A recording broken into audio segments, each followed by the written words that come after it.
Welcome back to the Daily. I'm Vicar Noah, and I pray that you've been falling in love with Jesus through John's Gospel, as we are here in our last week of our Crosswalk series.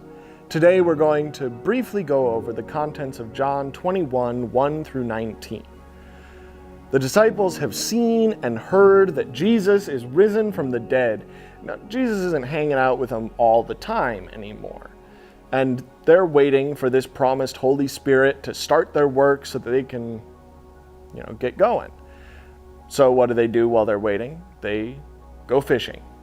Jesus appears on the shore and repeats one of his earlier signs. It's not recorded in the Gospel of John, but it is recorded in the other Gospels, so that they catch many, many fish after a night of catching nothing.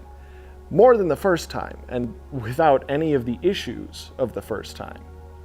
They then recognize Jesus, and so Peter, in typical Peter fashion, goes running, or swimming in this case.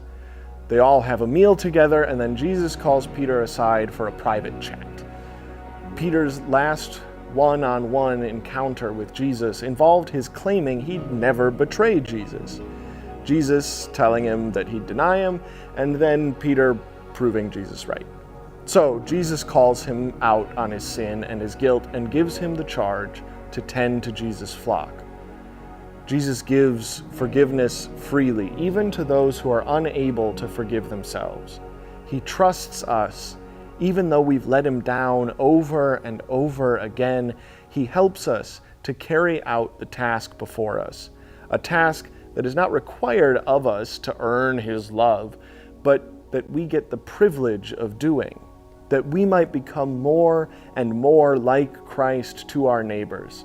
I pray that God gives us all the grace to keep on learning